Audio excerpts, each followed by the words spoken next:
A crowd gathered at Pa Obi's compound, helplessly watching the old man and Mike, his 9-year-old grandson, in sorrow. It was the burial of Mike's mother, Mary. Chief Cosmos stood very quiet by the side of Chik, his son, watching Mary's only son who has been turned to an orphan.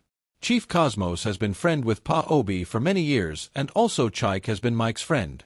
Mike was overwhelmed with emotions but managed to pull himself together, but as soon as he looked at his grandfather Pa Obi and saw tears dripping down his eyes, he broke down and cried bitterly. "Stop crying, my child. As long as I live, I will make sure that you will not lack anything," the old man said to his grandson. Before Mary's death there had been rumors concerning her sickness. Some said that she was poisoned, while some believed that she was bewitched by her trading partners. Nobody was sure, but the truth about the whole story was that Mary had been sick lately with weight loss in the weeks before she died. She suffered from diarrhea and sweated profusely at night, and those that were very close to her said that her late husband had the same symptoms, and just like the husband, she died just a week after she was taken to the hospital. It was the most dreaded ailment, HIV/AIDS. Some chief from the king's cabinet came to sympathize with Pa Obi and his grandson, promising to train Mike throughout his education. Pa Obi greeted the chiefs and they went back to their seats while the burial continued. After Mary's burial, some chiefess from the king's cabinet was still around eating and drinking palm wine. Chief Ben and Maxwell were discussing about the charm they used on the king and how effective the charm was, but unfortunately for them, Okero the village drunken heard them and threatened to expose them to the king and the villagers. "What do we do now?" Chief Ben asked Chief Maxwell. "I have a poison in my pocket, so let's call him back and finish him up so that he won't expose us," Chief Maxwell suggested. Okero was staggering home when Chief Ben tried calling him back to come and drink from the palm wine which they have poisoned, but Okero refused in anger. Chief Ben lifted his walking stick and struck Okero on the head, and he collapsed and died instantly. Chief Ben was not expecting that to happen, but nevertheless the deed has been done because nobody saw them and what transpired. So they immediately left and went home. On their way home, they deliberated on the next line of action to take, as the charm they have will soon lose its potency because they have killed someone at a very light provocation. Therefore they decided to use the effective time of the charm to achieve their selfish goal. Mike was a primary 4 pupil when he became an orphan and knew that his success in life depended on acquiring a good education, so he worked very hard with his studies, and this made him become his teacher's favorite. When it was time for him to go to secondary school, he passed the common entrance examination and passed very well. He was happy that he passed the examination, but his happiness was shortened because his grandfather wasn't financially capable of feeding him, let alone paying for his school fees and books through the secondary school. Mike began encountering difficulties because even the so-called chief and elders that promised to sponsor his education during his mother's burial 3 years ago all denied him. That night, Mike lay on his bed wriggling about. Sorrow, regret, shame, fear, confusion and disappointment drained off sleep from his eyes. Part of his mind was telling him to go into stealing in order to raise money to further his education. Another part of his mind suggestion is to commit suicide. "No, I will not steal or commit suicide," Mike said to himself, as he was still pondering in his thought. Another part of his mind suggested to him that he could get a lot of money through setting traps and cutting firewood from the forest and selling them. In full excitement, Mike decided to raise money for his secondary education through setting of traps and firewood business. The next morning Pa Obi and Mike left for the forest. Mike gathered enough firewood, then Pa Obi showed him areas in the forest where he could set traps that will be sure to catch grasscutters and even antelopes, which some local joints and restaurants use to prepare pepper soup.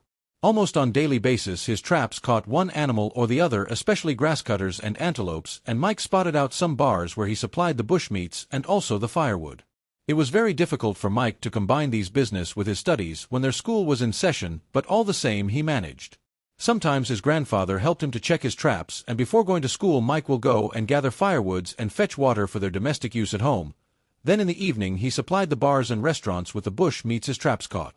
Through all these struggles, Mike was able to pay his way through secondary school and also maximized all his activities and save his money for his fees during the holidays. In the king's palace, the king was holding a meeting with his chiefs and elders of the land. With pleasantries and the tradition breaking of kola nuts, the king opened the meeting of the day. "We have to do our best in addressing and supporting the orphans and the less privileged children in our land," the king said. Some supported the king while some did not. Then one of the chiefs asked, "Your Highness, why only the orphans and the less privileged children? People of our land, children are the most tender members of the society and rely on adults and parents to care for them, but such care become even more necessary when they lose their loved ones or their parents," said the king. "There are many orphans in our land today as a result of some factors as tuberculosis, malaria, poverty, hunger, HIV, AIDS, and many other factors. Orphans and less privileged children may lack access to food, shelter, education, love, affection, and other basic needs, so I intend to implement effective policies and programs that can help communities like ours to take care of these children, the king said. But both orphans and normal children need care. I do not support the king's idea because orphans and less privileged children are useless, so they should not be helped, and if at all they should be helped, it should be the responsibility of their families, and not our community, Chief Ben as the spokesman of his group of wicked and evil chiefs who do not support what the king said. The council of chiefs and elders were divided into two groups with different opinions. The first group who supports the king's idea, and the other group led by Chief Ben, who thinks that orphans and less privileged children are useless and should not be helped. Instead, they want those policies or programs to be in favor of their own children who are not orphans or less privileged. The king then declared that, henceforth, any orphan or less privileged child who did well in any external entrance exam will be given a community scholarship.